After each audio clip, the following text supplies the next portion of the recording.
Hello, hello, everyone. Welcome to In Time. My name is Nicholas Lamar Suter. Thank you for joining us. A couple of quick things that we need to do to get out of the way really quickly. First of all, unfortunately, Operator Starsky could not make it. He and I were talking earlier today, and he's just not available. So we knew this would happen as we got closer to the offensive, which I think we all know is coming, world's worst kept secret. So it's one of those things. He's just going to be less and less available. So it was very good to talk about, what he's busy. So we wish him the best, and we are sorry we couldn't bring him to you today. We're going to do our best to inform you as to what's going on and what we're expecting in the next few weeks in Ukraine. So we've got Commander Lance McMillan with us. Commander, thank you so much for joining us. Glad to be here. So what we're going to do is, I wanted to do one other piece of business before we get to anything else, which is I wanted to ask everyone we're trying to get to, we got like 80 subs left on Overtime, so if everyone could join us on Overtime, go there, subscribe. It's pain in the neck, I know, but if we can hit that 80, it really changes, it revolutionizes everything for that channel. It makes it a lot easier to do the things that we wanted to get done. I just got a message from Zandring. Yes, sir, please come on in and join us. Zandring is free, so we should be getting him in a minute. Looking forward to that. So. But while we are waiting for Zandring, and while we're giving everyone a minute, the link to Overtime is up at the top of, it's pinned on In Time. You can also find it in the description on In Time. You can also find all of Starsky's social media info, Twitter, YouTube. Obviously, you all know who he is. You wouldn't be here, I think, if you didn't. So please make sure you're liked and subscribed to all of that. So having said that, what I'm going to do here is I'm going to go see about Zandring and see what he's up to, and I will pass this off to Commander McMillan. I do know that I guess it was a record, I think it was 5 days ago, there was a record number of attacks on Kyiv, and so I was hoping you could fill us in on sort of what's going on and why the sudden uptick. Sure. So right now, I think Russians are looking to do whatever they can to distract the Ukrainians and delay the start of the offensive.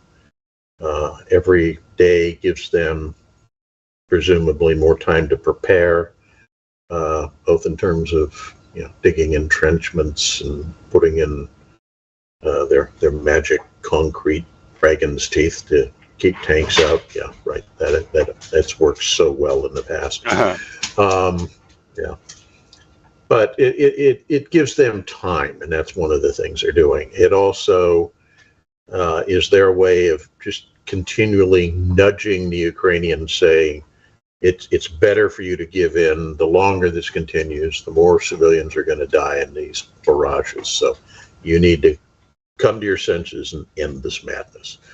They don't really understand the reality, or maybe they do but don't care, probably the latter. But I think that's a lot of what's going on right now. And the other part of that, I think, is that there's been a lot of speculation that they're burning through their stocks of missiles and drones and such, and doing periodic massive volleys like this is kind of a way of saying, no, we've still got tons of stars of these weapons, and we're going to teach you a lesson. Don't think you're going to get off easy. So I think that's maybe part of what's going on. So trying to project the illusion of the strength, and maybe they've got, I'm going to ask you about that, but trying to do more than you would expect someone who's trying to ration them. If they're really trying to ration their missiles, why would they do this? So they're trying to give a false sense of power, essentially, if I understand correctly. In part. And the other part, as we've discussed before on the show many times, is that increasingly that's the only tool they have left in their toolbox. That and the card that they keep hidden in the envelope in the drawer and they never take out, but they threaten to take out all the time. That card being the nuclear card. Yeah. Yeah. So, I think that's a lot of what's going on, and it just they're not. You'll notice that even the stupid attempts of manpower, human wave assaults to try to take Bakhmut, even those have kind of stopped, and they're waiting for the hammer to fall, I think, is what's going on right now, because they know the hammer's there. They know it's being lifted up for a big strike. They just don't know where that strike's going to hit. And my understanding is the general assessment from everybody at this point is that Russia is no longer capable of any significant offensive combat operations. Is that correct? I don't think that's an entirely accurate statement. I think one of the key issues is that the kind of offenses they would launch are ones that would be hideously costly. And maybe the general staff is finally coming to its senses and telling Vladimir, dude, we got to stop doing this. We need to husband our resources right now, because we're going to need to counterattack to stabilize the front when this thing happens. So let's not do any more stupid stuff. Let's husband this stuff. Let's try to get some more of our elite units reconstituted so we can use them as we can. But let's take that operational pause that we probably should have taken quite some time ago. So let me, I have a couple other questions about logistics, a couple other things I want to ask. I do also want to pass this off to 𝐒𝐶andring, who has joined us. But before I do, last question, major question. From what I'm understanding, the people of Ukraine have become increasingly aware that a lot of this stuff is coming from Iran. Iran is supplying a lot of drone technology at this point to Russia. That's my understanding.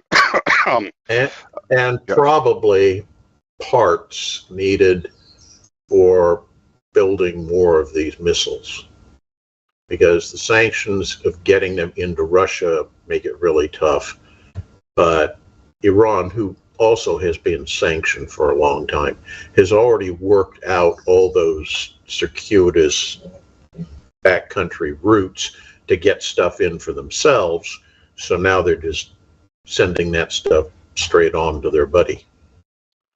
So, to the best of your understanding, is there anything that the international community is planning on doing? Is there anything we really can do with regards to all of that and Iran? And secondly, what is is Ukraine planning on doing anything to or with Iran in this regards? I don't know that there's much that Ukraine can do to Iran, because they don't have the reach for that kind of operation. They don't have the ability to project power overseas. They may ask for greater sanctions to be put in place against the Iranians. They may, stage one or two special operations, attacks on key factories. But I don't think they have the capability to do anything significant to the Iranians. Oh, you've lost voice. Yep, sorry. It was just one too many things going on. 𝐶𝐶andring, thank you so much for joining us. How you doing? And got any questions you want to ask? Or what are your thoughts on where we stand so far? I guess I'm doing okay, hanging out in Ohio before going to New Jersey to load. It's so rare we actually get you during a one of these Friday shows. You're always, this is your main loading and unloading days, or at least your unloading days. Is that right? Yeah, oftentimes we'll end up, just because of the logistics of how long it takes to go across the country. If you load on a Monday and you're going to the East Coast, you're probably going to unload on a Friday or be on the way to an unload, dealing with lots of traffic. So yeah, Fridays in the middle of the day tend to, I don't know, they just always seem to fall on a loading or unloading or right in the middle of those two things. So, but I can't load until Monday. We're having some problems logistically trying to find some reloads out in this area. So we were able to find one, but it can't load till Monday. So I'm spending the weekend out here.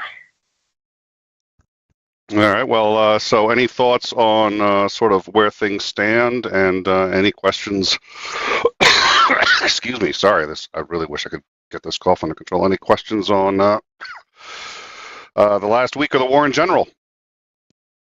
I guess my biggest thing is are we actually seeing any concrete preparations? I mean, I've been hearing, it's about to start for a long time, and I realize operational security, you don't want to put out there exactly the date you're moving, but I would imagine we've got a pretty good eye on things. And are things shaking out, or is things starting to move? Are the conditions good for moving? Ground is starting to dry out. Maybe a week longer before it's really in perfect condition, but they could probably do something about now. We see a lot of what I would call establishing attacks and such, real small probe actions, reconnaissance. These the Russian partisans, for lack of a better word, are continuing to stage raids into Russia. By all accounts that are coming out from reasonably trustworthy sources, these attacks, like the one in Belgorod, which was a very big attack for these guys, I think it was a showcase to, tell the world stage, hey, we're here. But they're doing smaller ones, and it's really unsettled the people inside the Kremlin. They're moving significant security assets to that heretofore quiet border area.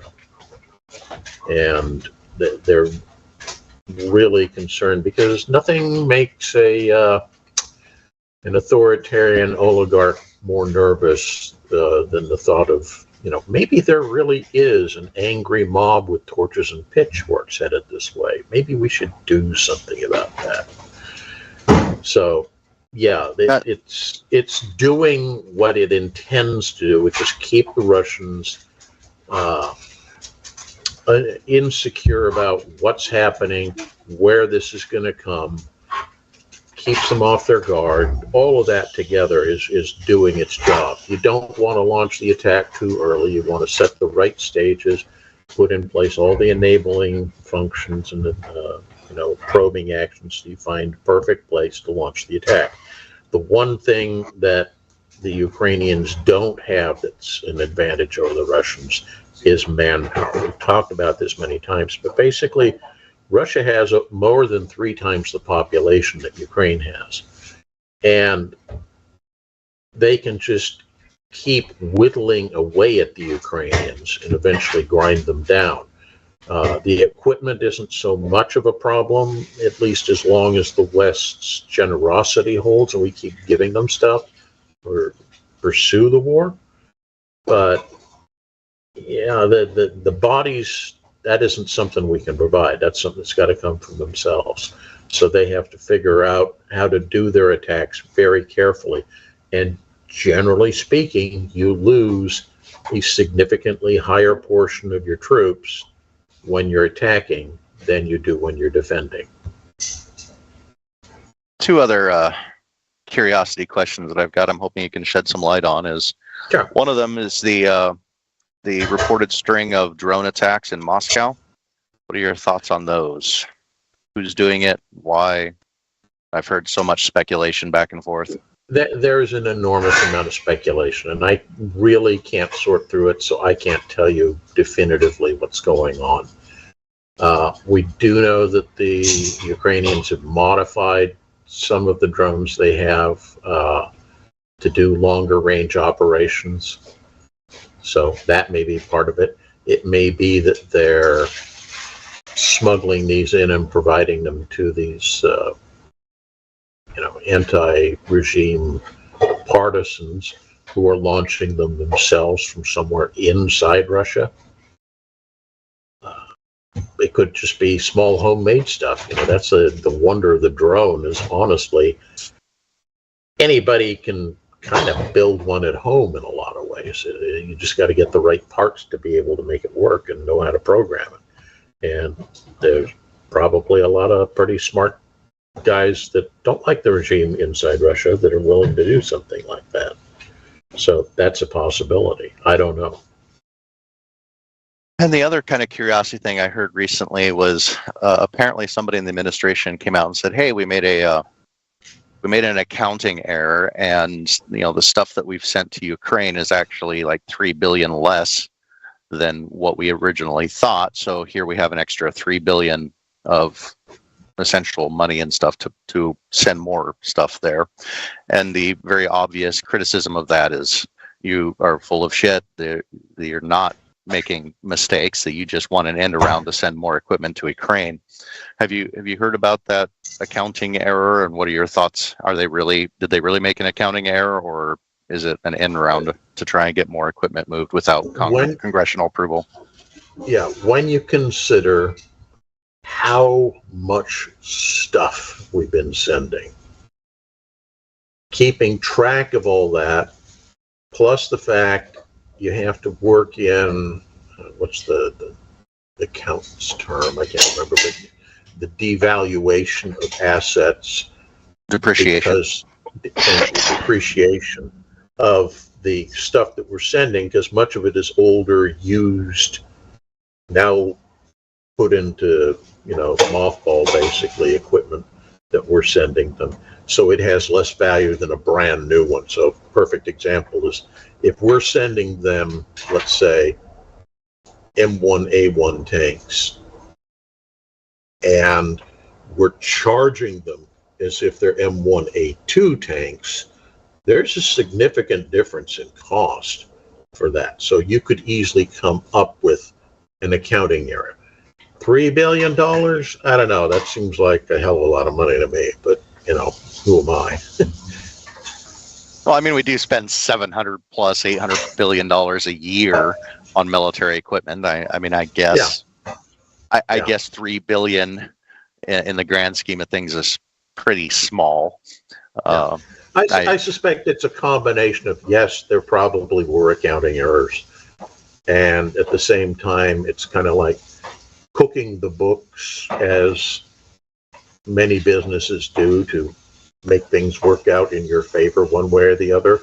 It's not necessarily illegal, but it's a little questionable.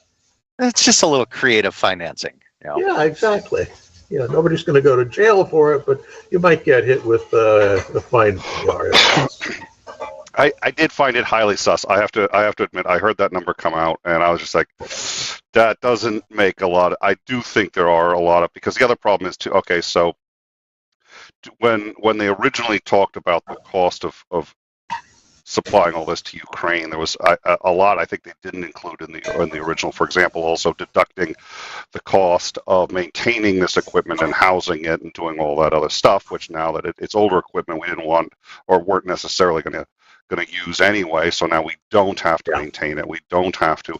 It's like if you don't deduct that from the cost initially, so it's when you're saying how much is this costing the U.S., that's a very hard figure to calculate, and how deep you want to go. I buy that there were accounting errors, that it ended up being quite that well, much. It goes the other way too. If you buy an F-22 or an F-35 from General Dynamics or Grumman or whoever, I don't know who makes them. Anyway, if you buy them, it's the same thing. They're huge, pricey items, and you never really get an actual, this cost $143 million and 23 cents. It's always, it's about 100 million, okay, per copy. So, okay, great. And then, we work out the details over time. Well, we had to give you the special tires, and that costs a little more, and you got the tow package, so, Well, and they also, I think, don't usually don't forget the undercoating. Everybody needs undercoating. Don't forget the launch hook and the recovery hook. or the launch landing gear and the recovery hook. Yeah, I know we're not sending these to the Navy, and we don't really plan on launching them off of aircraft carriers. But hey, might. these are You might, yeah, you never know. might need that capability. I guess the thing that I kind of always wonder about is like when I hear about accounting errors, it always seems to be an accounting error in the favor of whoever's reporting it. Never seems to go the other way. Like, oh crap, we actually spent $3 billion more than we were authorized to send this equipment over there. It's like you almost never hear that. No. So a couple of other questions. Point out two other things that have gone on this week that I think we need to at least broach. Before we do that, once again, and there's been a little confusion, there always is. These shows kind of suck for that reason. Not the Starsky ones, but the ones where we're simulcasting. As you guys know, we split the channel. The more evergreen content where we're sitting around, talking not necessarily current events, but other topics on education, philosophy, science, psychology, whatever. That is now all on overtime. We need to get overtime to 1,000 subs. We need to do it. The sooner that happens, the easier life gets for everybody. So we are simulcasting this. We're asking everybody who's seeing it on overtime, go to on in time, to go to our sister channel, go to overtime, subscribe there. We are 80 subs short, so 80 more subs. That's done. We've been kind of dialing back the simulcasting. Nobody likes doing it, but if we can get that 80, it just makes our lives a lot better. So I'm hoping everyone can take a minute, go over, do that. It would really help out if we can get to 100. We're 80 short. I think we can do it, but we really need everybody's help with that. So having and subs are free. That was point exactly. So it's a great, easy, free way to help out the channel. So yes, you were gonna. You had a couple other things that you were going to say. I had a phone call coming in. Oh. Never mind. My wife took it. So the two things. Both indirectly have to do with Turkey, I suppose. Number one is the question of when is Sweden going to be allowed in? And apparently the Finns made some kind of veiled, nasty comment about the Turks, being obstructionist to that thing. Basically, how long is it going to take before you pull your heads out of your collective butts and let the Swedes join, which I thought was a nice thing to say. So just to get everybody, and I assume probably most of our audience already knows, but basically Sweden is one vote short of being able to join NATO. It has to be unanimous, and Turkey is holding out, and they've been holding out for a while. So that's the biggie. Is that right? Yeah. And there's a lot of debate over why they're holding out. There was speculation at one point that it was because the U.S. had offered to give Greece some updated aircraft. I can't remember the details anymore. We were going to sell them, I don't know, F-22s or something.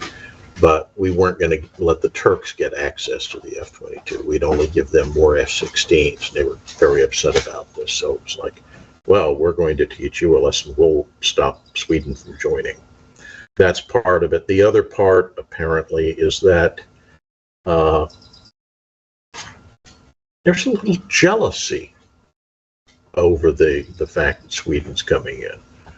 Because Sweden's a pretty big and important industrial power, and Turkey liked the fact that they were important in NATO and they were bigger than let's say the Italians and the Portuguese and the Spanish and the Dutch. And, we're kind of the mid-sized fighter on the block, and it's very obvious that if Sweden comes in, their place in the pecking order is going to be above the Turks, and there's some speculation that they're a little upset that I'm no longer the number 6 guy on the block. I'm now number 7. And it's silly, but that's part of it.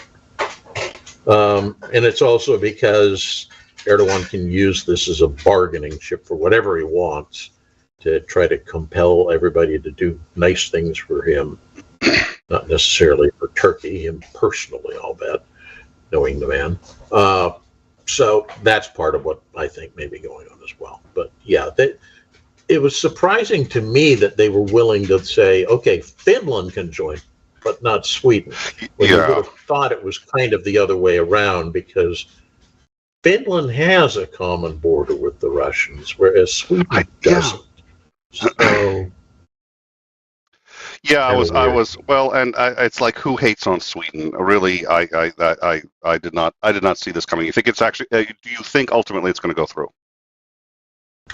I think, yeah, eventually it will go through. I mean, the benefits to everybody are so big by having that country join the alliance, and I think there are ways to kind of to nerf the Turkish obstructionism. They just haven't wanted to deploy it. Everybody's trying to play nice and let the Turkish election cycle play itself out without foreign influence. You know, we don't want to be the Russians doing to the United States with what we're going to be or potentially could do with the Turks. That's kind of what I think may be part of what's going on.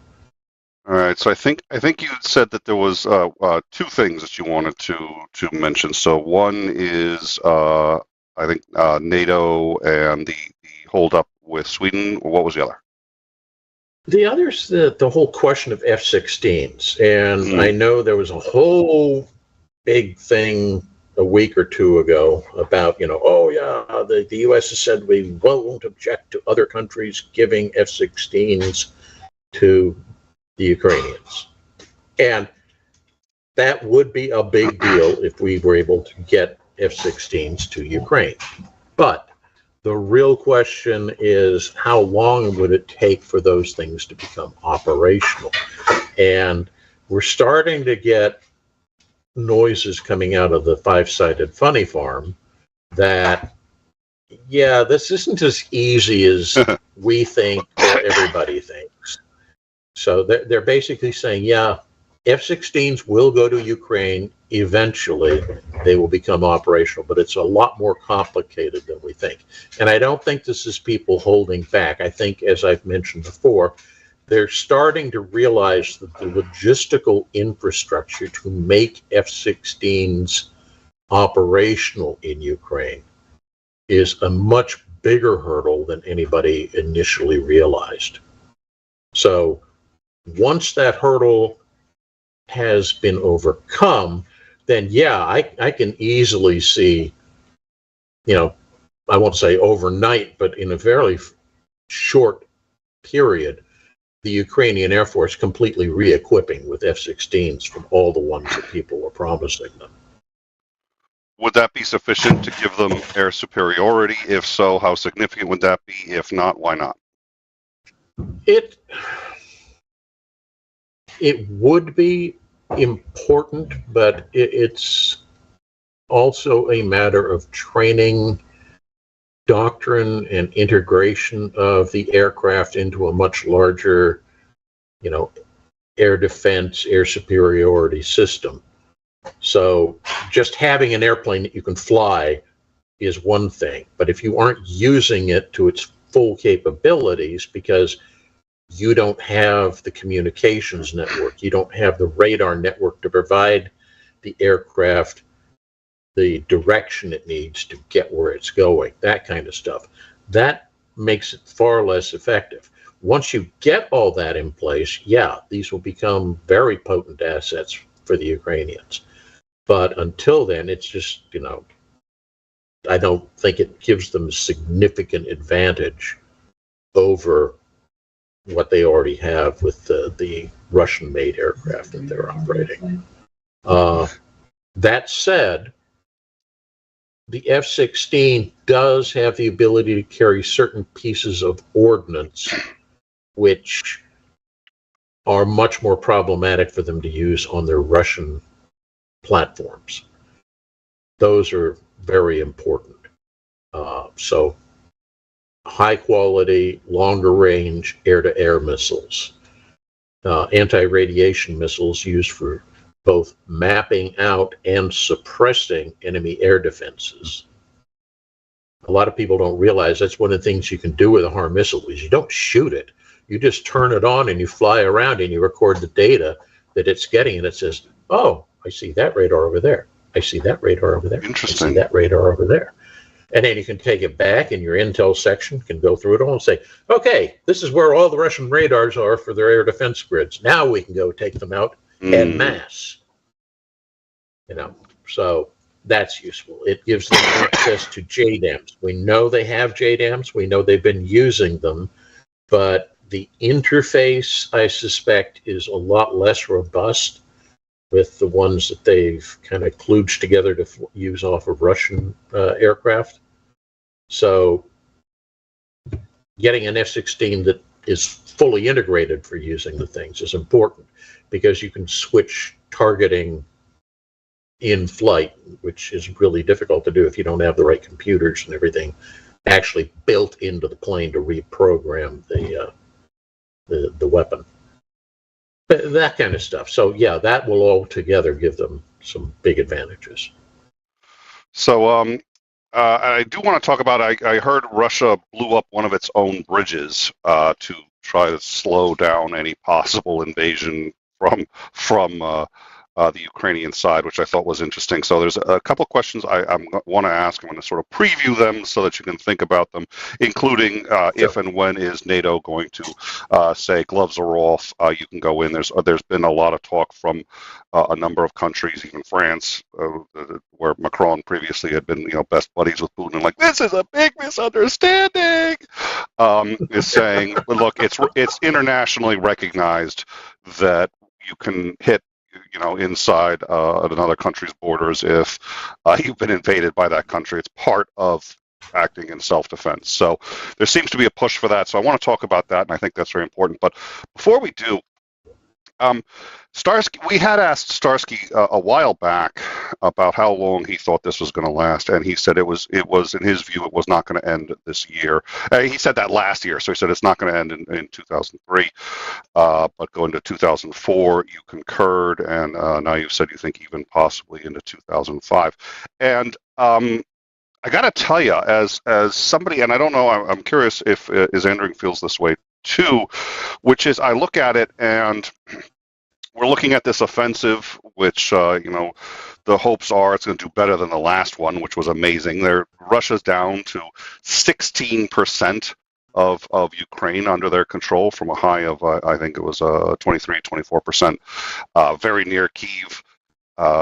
And here they are just getting pushed back. The General Hodges said that if Ukraine wanted to, they could probably, and if they were fully supported by NATO, they could probably get Crimea back by the end of August. Now, it doesn't look like necessarily they've been doing everything towards that end. We've discussed why they may or may not want to, but given all of that, it's always amazing to me, but now keep in mind, last year this time, I was like, 3 or 4 months, and you're like, no, a year at least. I was like, no, 3 or 4 months, please tell me 3 or 4. Why does it take so long? If there's so much progress, at least it looks to be, it feels just an emotional response. Again, I don't know if Andring is going to concur with me on this or not, but it feels like, wow, we should be seeing the light at the end of the tunnel if there's this major offensive, and it never seems to be the case. Why is History that? is replete with home before the leaves fall, home before Christmas, home before Easter. But when you go to war, the generals and the politicians want to put a good spin on things. So they always announce very optimistic projections of what's going to occur. And things rarely work out that way. The famous phrase, no plan survives contact with the enemy. So that's part of it. The reverse is also true. The Germans never expected in 1940, when they attacked France, that the war would be over and the French would have surrendered in 6 weeks. They fully anticipated at least 6 months to a year if not longer, to do what they accomplished. So yeah, making predictions it's rolling dice is what it is. It's random. And that includes including what I say. Well, I mean, after the last 20 years of conflict in the Middle East, the United States and the United States people should kind of be aware of, this isn't going to be wrapped up, most likely, when they say it's going to be wrapped up. Yeah. Although that does kind of tie into a question that I did have about the war just dragging on. Have you changed your stance any on possibly other countries entering the war on Ukraine's behalf? Not necessarily, with the backing of NATO, but say possibly Poland or something coming in and officially joining the war against Russia if this continues? And I can't tell you specifically. I'll cite one case, and this goes back into 1974. And I need to preface it by some comments about how NATO works. Many nations get monetary support from the deep pockets members of NATO to have their forces and maintain those forces as part of the alliance. Because of that, technically speaking, those forces are allocated towards a NATO defense mission. And the host nation cannot commit those forces without NATO approval.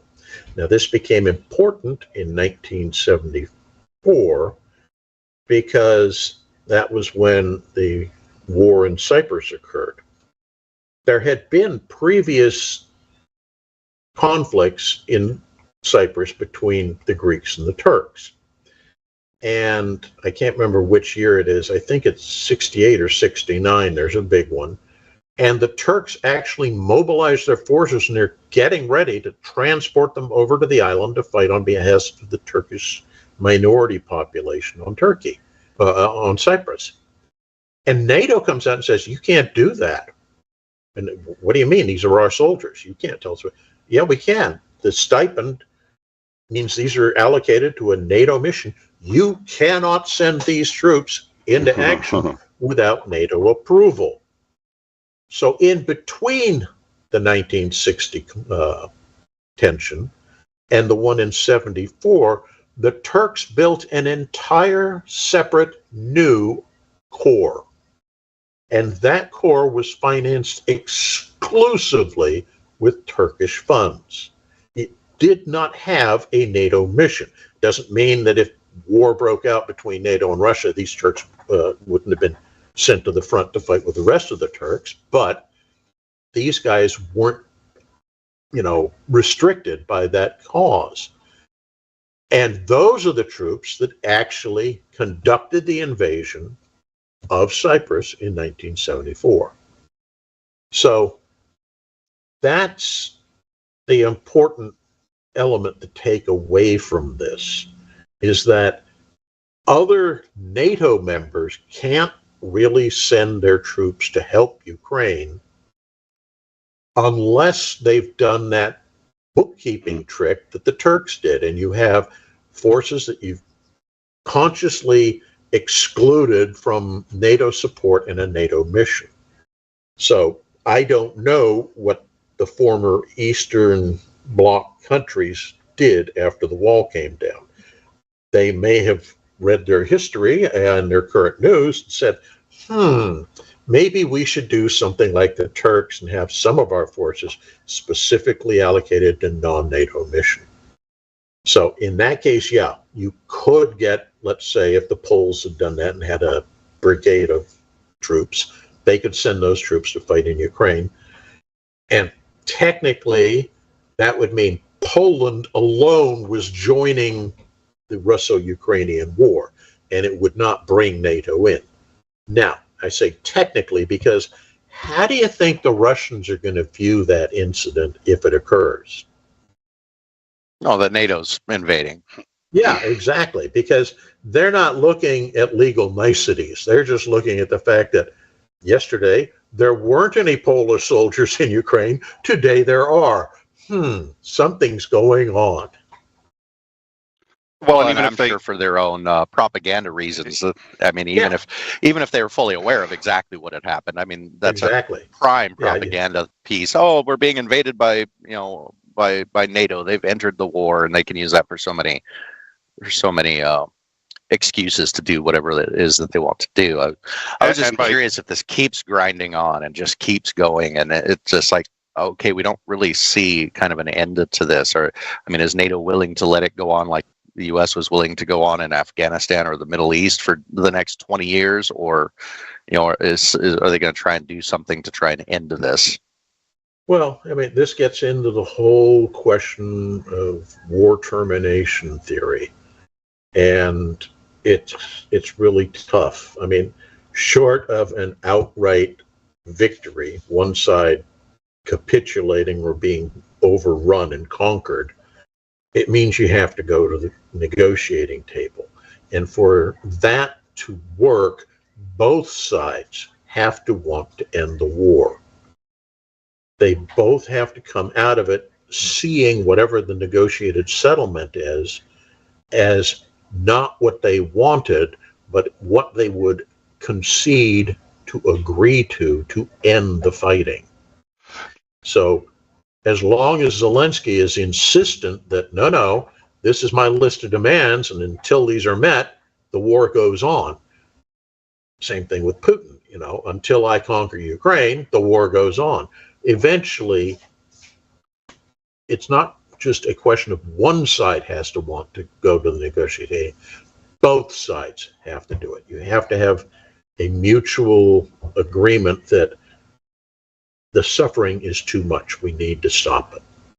I want to stick on this for a minute, because this is one of those that sounds really intuitive and sounds like, well, gee, of course, and it's like, no, you need to understand, and it's buy low, sell high. I love that phrase, buy low, sell high. If you could really do that easily, if people could stick We'd to all be that, millionaires. yeah.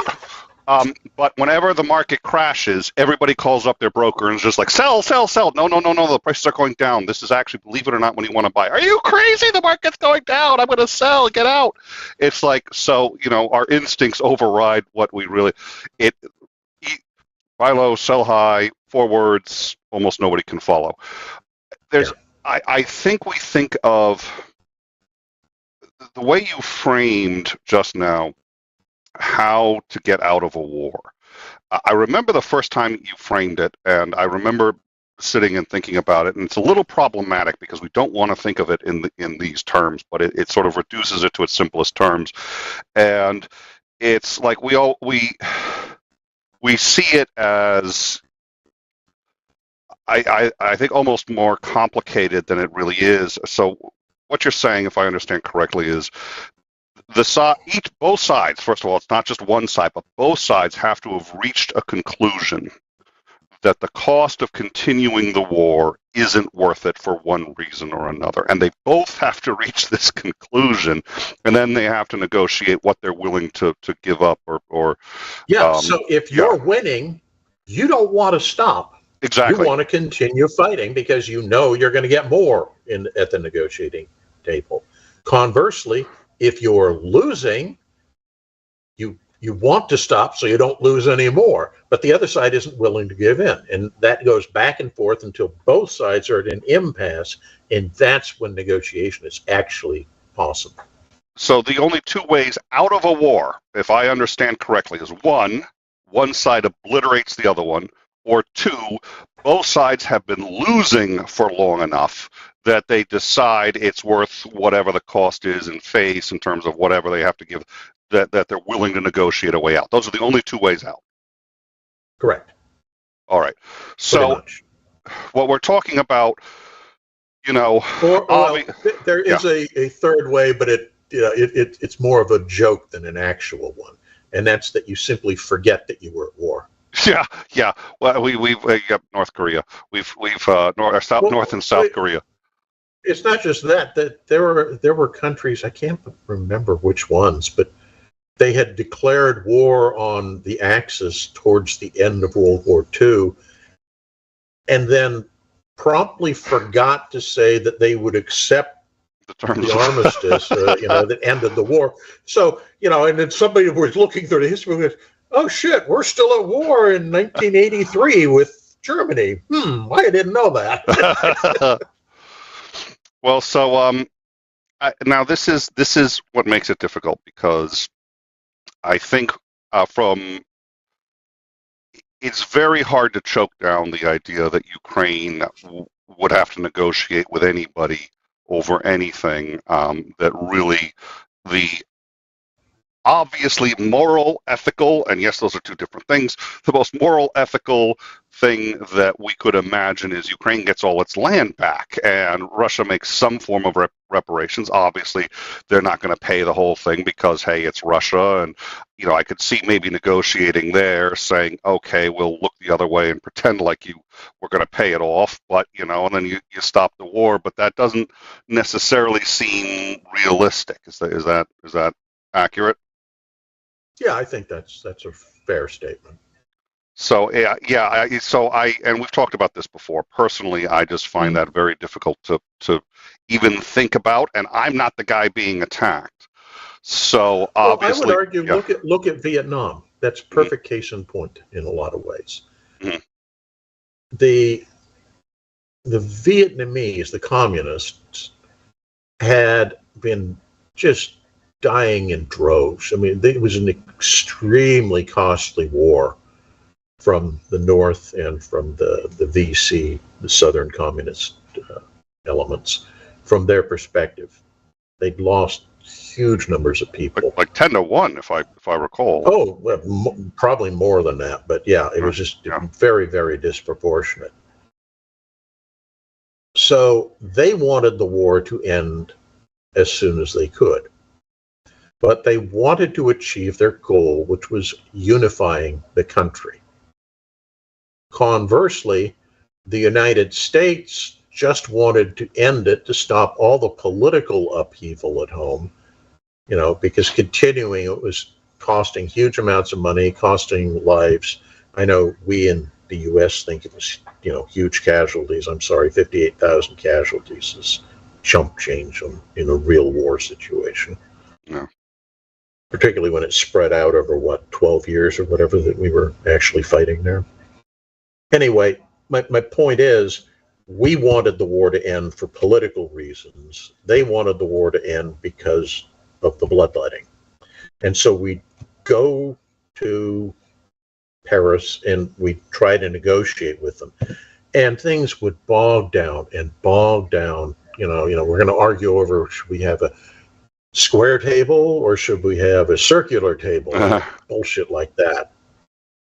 And it was important because both sides were hoping that they could drag the conflict on long enough that the other side would simply cave in, because both sides knew that the other was having difficulty continuing the struggle. And the Vietnamese were on the verge of walking out and just saying, the hell with it, we're going to continue the war regardless, because we see no reason to negotiate since you're not going to do so in good faith. And the U.S. stepped up the strategic bombing campaign again. And at that moment, I mean, it's an overstatement, but technically it's not too far off the truth. As they're walking out the door, the Vietnamese delegation turns around and comes back to the negotiating table because of the destruction of civilian infrastructure in North Vietnam. And, it was like, we cannot continue to do this. Our people are, just not able to tolerate this. The party is starting to lose the support of the people for this reunification process. We need to negotiate and get some kind of a deal. So they very cannily figure out we can give the Americans what they want, while at the same time giving ourselves the opening to get what we want, which is, you guys go ahead and leave, give these vague security promises for South Vietnam. Try that in English this time. You give security promises to South Vietnam, and you leave, and we promise not to, interfere with South Vietnam, and we'll let the country stand, and we'll remain a divided country. So the U.S. leaves, and within about a year, North Vietnam mounts this enormous conventional, not unconventional, not guerrillas, a conventional military invasion of the South that ends the war basically in about a year and a half. So if we apply this to Ukraine, and I think Zandring maybe was going to. Zandring, did you want to say something? Or I kind of like the renaming of Vietnam to Vietnamon. Vietnam. Bite me, dude. All right. So if we apply At this, least you didn't. Sorry, I was gonna say at least you didn't confuse the dates and say 2003, 2004, and 2005 like Nick did. Yes, I didn't want to correct him and embarrass him. So. Oh, I'm totally up for that. Yeah. Don't. I won't. No, I won't pass that up. I'm still in neutral, so you'll have to forgive me. Of course, that around here we call that Tuesday. So if we are talking about if we apply this to Ukraine, Putin can keep going essentially forever. He's a dictator. He doesn't have to get elected. There's no political, his only concern is that enough people that he's really beholden to, which would be the oligarchs, get pissed off enough that they try to find some other way of removing him, either through an open window or, however they decide to do that. So he can essentially keep going forever, and he can keep sending as many he's scraping the bottom of the barrel, but it doesn't cost him anything. Even if Ukraine gets back all its territory, he can keep just throwing missiles, drones, whatever he wants, as long as he wants. So it sounds like getting him to the negotiating table. So first of all, unless, and I think General Hodges and a few others have mentioned this, we're going to take the Ukrainian army marching through Moscow off the table. But so we've talked about two ways to end the war. That would be the first one. Ukraine literally conquers Russia. We're going to take that off the table. So the next one is finding a way to get them to the table, to the negotiating table. And so you've got this problem of, okay, Ukraine, let's assume Ukraine gets back all its territory. Is there much incentive for Putin to stop and to negotiate, and what happens then? I don't think there's incentive for him. He just keeps going and hopes that Ukraine's will caves and that he gets what he wants. I mean, Ukraine is a democratic country, and they will hold elections at some point. And just like we had in the Civil War, you might have a candidate that ran against Lincoln who his promise was, we're going to end the war. We're going to let the Confederacy be its own independent country and leave it at that. So, in theory, you might get somebody in Ukraine that runs against Zelensky and says the same kind of message as, we're just going to end the war. We've suffered too much. We'll let them keep Crimea and the Donbass. And if he wins, then the Russians get what they want. Conversely, you could have the Ukrainians pull kind of the same switcheroo that the Vietnamese did, where you say, okay, we'll negotiate a settlement. You get out, you give us back Crimea and declare that the Donbass is an independent country. They can be your friends, but they're independent. You don't own them. You renounce your incorporation of them back into the Russian fold and everything. And then 2-3 years from now, Ukraine special forces go in and engineer a coup, and suddenly, oh no, we always wanted to be part of Ukraine, and they go back in. And at that point, either Putin's off the stage or is in such a condition politically that he can't afford to go back to war over this. And so he does like what we did with the South Vietnamese. We just turn a blind eye and go, what? So you say somebody was being invaded? I didn't know. Huh. Anyway, back to what we were talking about, the oil prices, where you're all getting tons of money back now. That kind of twitcheroo. So where do you see, we know this offensive is coming up. Ukraine now has regained all but about 16% of its land. Getting Crimea back has to be a significant goal for them, but having said that, they know that Russia knows it's a goal for them, and they've been anything but predictable, so that doesn't mean they're going to go for it. What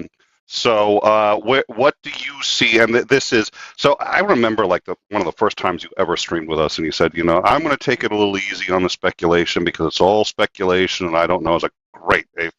I just for that, I've made sure to ask you to speculate on every show you're on, even if we're not talking about Ukraine. I'm like, could you speculate? Will there be a and I expect your audience to studiously study and note down every speculation I made, and then call me on it, months later. In April you said this. Say exactly. In October, and it's actually this. You're wrong. I can't trust you. That's the real reason. That's the real reason we record all these shows, is so that we can just go back. I thought so.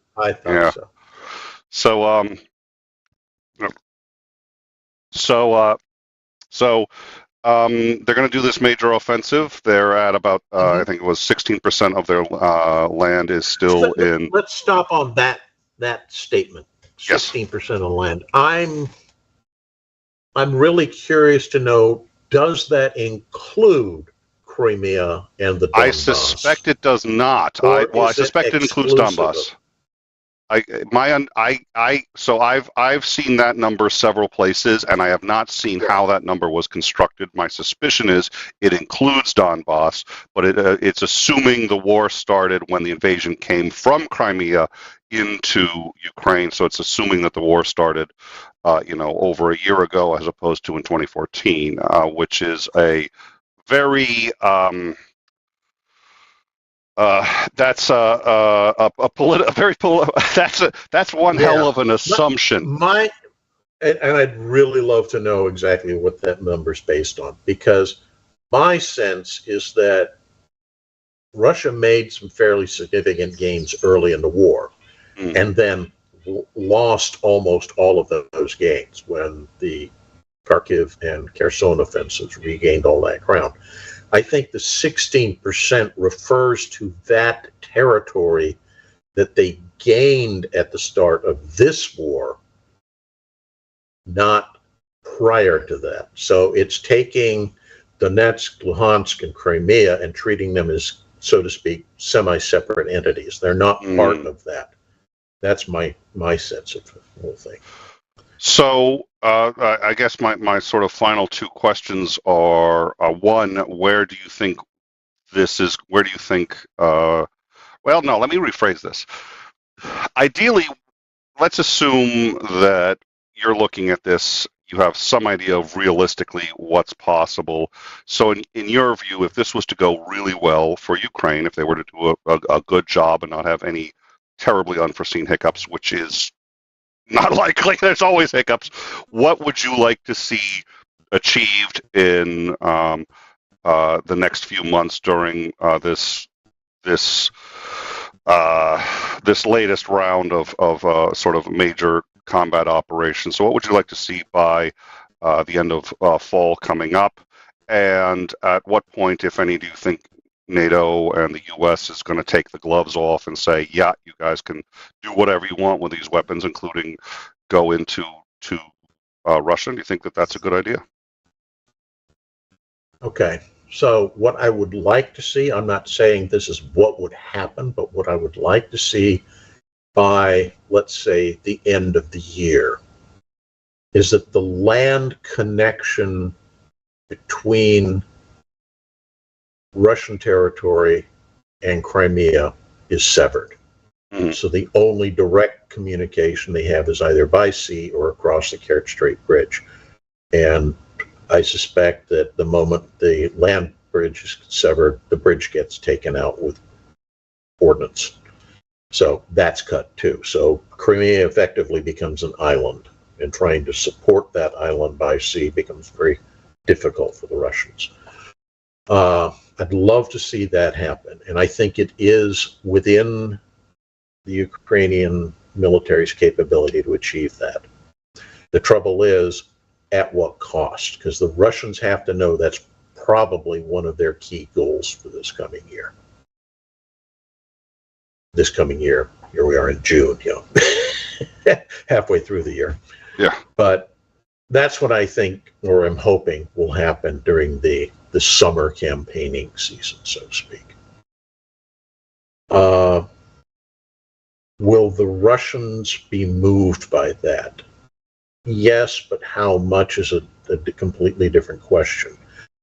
And I think at that point, Putin really and his cronies are going to have to really take a step back and say, the next step is Crimea is going to fall because we have no way of supporting a realistic defense of the peninsula. Yeah. So once that goes, then all you're left with is Donetsk and Luhansk. And that's a completely separate campaign that I don't see is going to be an easy one. There's no obvious ways to cut that off, to cut the supplies, because it butts up, along hundreds of miles against the Russian frontier.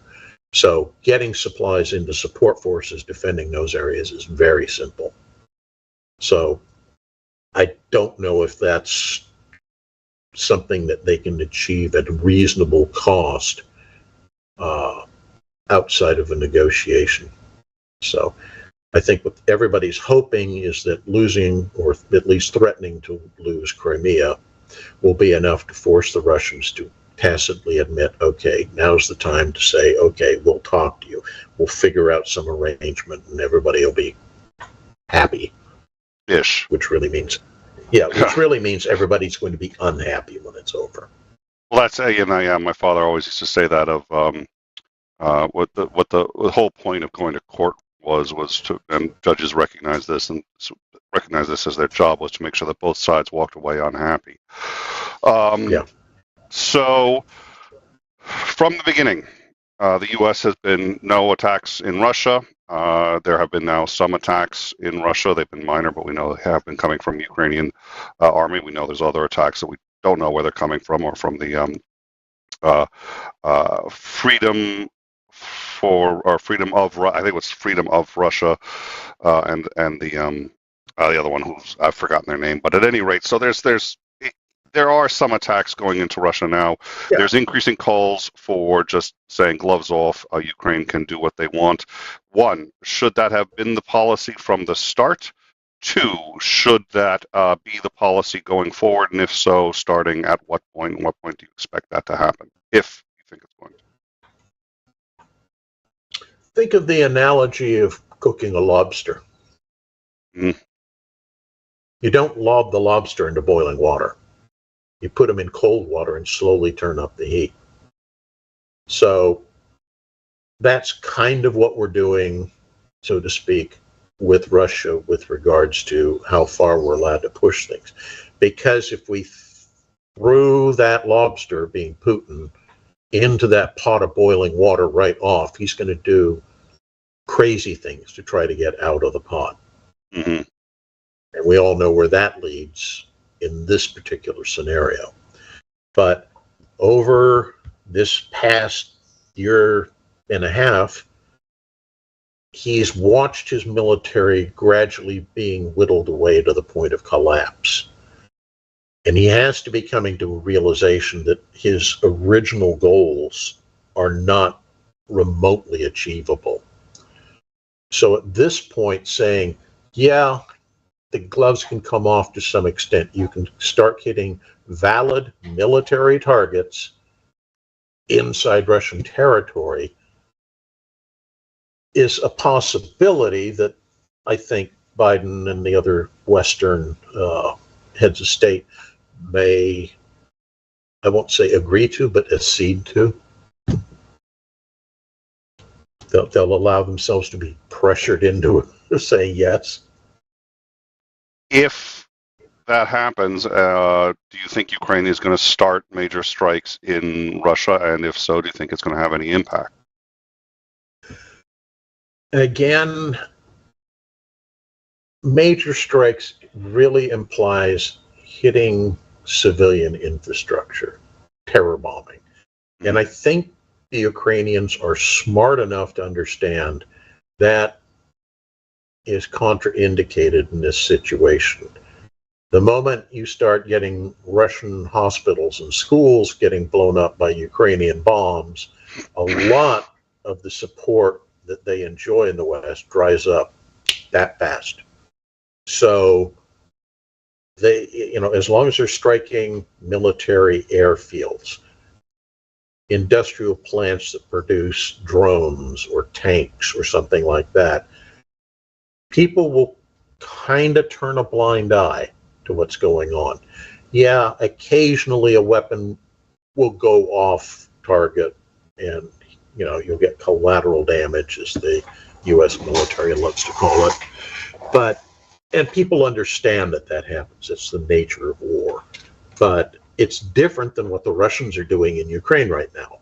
The collateral damage is actually the deliberate intent of what they're doing. Yeah. All right, so $2 from Sinister Porpoise. Isn't dry dock the safest place for Russian ships? Thank you, Sinister, for the super chat. We're gonna all super chats on these any Starsky if you knock show. The ship off of its, the Blocking. the blocking, and it falls over, then it's actually worse for the ship. So maybe you leave it in very shallow water, a nice sandy bottom, and the crew doesn't stay on it, and it just slowly rusts away there on the shore. That's the safest place for a ship. And we had somebody bring this up. Yeah, we are aware. I guess there's in Kyiv there's some significant air raid sirens going on, and they're yeah. So we're going to look at that. Come check us out on the Discord. We follow that and everything else pertaining not only to the war but U.S. politics, Trump, the whole 9 yards. Also channels on gaming, philosophy, psychology, whatever you're interested in. So I hope you guys will check us out.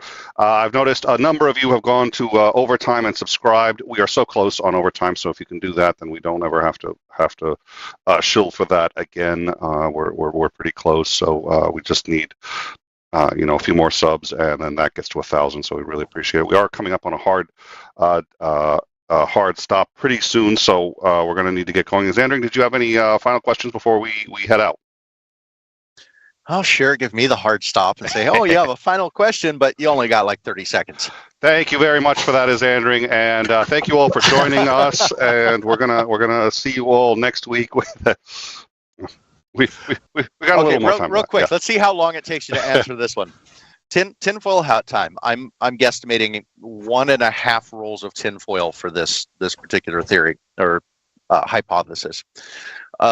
China decides to get a little froggy, and they're going to take Taiwan back, close down shipping through the South China Sea, and patrol the Strait of Malacca to stop, to interdict any kind of shipping that they don't want, and take control of the whole area, and reach out an olive branch to Russia and say, hey, we will ally with you, and we will support you in your war against Ukraine and taking over Ukraine if you'll support us against the obvious response of the U.S. military, drawing the U.S. into a potential hot war.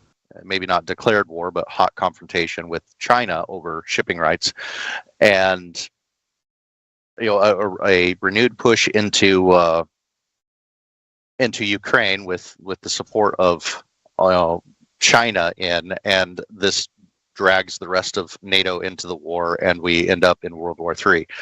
Likely or no? No, I don't think so. It's not what we would be discussing here. I will simply say we should do a separate show on this, of why I think a Chinese attack on Taiwan is contraindicated. I don't think the utility of doing such an attack gives them any benefit, results in a lot of very negative things about them, or happening to them by doing so. And perhaps most importantly, Taiwan, for the central government, ever since the CPP took over, has been this great bellwether for manipulating public opinion. Anytime you start getting pushback from a population that's not happy with the direction that the central government is taking things. The central government is able to grab the Taiwan banner and wave it furiously, and suddenly all public dissent disappears because we must be behind the emperor or the central government or whatever it is. Do what they tell us to natural fervor. But attacking it, just it doesn't yield them anything, and actually does a lot of very negative stuff to them. So they will demonstrate, but I don't think they will actually attack. But again, that's a topic for a completely separate show. So save your tinfoil for the mothership. That's what you're saying. Yeah. Or for me, he always puts that, because we're not going to get into it. He just likes to, every time he puts the tinfoil hat on. We have had a request, and I think we have to do this. Twice. That counts as every time. I'm offended. Okay. We've had a significant number of requests for a pooch. So I'm hoping that before we go, we're on our last minutes here, but before we go, maybe you can indulge our audience with. I think at this point, I don't think. No. This is a standard case of let sleeping dogs lie. Probably was. The moment I summon them, everybody will get agitated, and we'll probably have another angry bark fest. So at this point, I'm just going to. Oh, here comes somebody moving, so I will see if I can get him to participate. Zuko, come here. Zuko, come here. Here. Okay. Up. Oh, there he is. Up. There he is. Up. There's The true stars of the show. Oh, yeah. Where'd you Oh. Let me. Sadly, the really cute one, the girl, you'll never see her up here. Her hips don't allow her to really do things like this. So I'll just have to. I heard that. I'm going to move the camera just so everybody can see Little Miss Princess. Oh, there we go. There we go. Yeah, I know. That's my 𝐒𝐴𝐿𝐴. 𝐒𝐴𝐿𝐴. I love that. Hey, I'm gonna go back. I retired my wiener. I'm sure you'll all be happy to know that I have retired my wiener to my mom's house. But I'm gonna stop by one of these days, and I'm gonna get my little wiener, and you're all gonna get to see my wiener live on stream. We're gonna have to make a new show, OnlyFans time. Although I that's the only reason you want to get one of those dogs, is because that way you can go around to people and talk. You're so. Well, I was gonna. Yes, I did that a lot. I would walk around and I would ask people, "Would you like to stroke my wiener?" And I would hold my wiener out. Dear Lord. Okay, well, we've just been demonetized. Wait, hold on. That's YouTube. We have been preemptively demonetized on overtime. We weren't even monetized on overtime, and they struck us. Okay. All right. Thank you all for joining us. Which side are you on? Thank you all for joining us. Join us on the Discord. Commander McMillan is there. He's really great about answering questions. We're going to be keeping up with all this. We are expecting things to heat up again. Once again, we're sorry we weren't able to bring Starsky.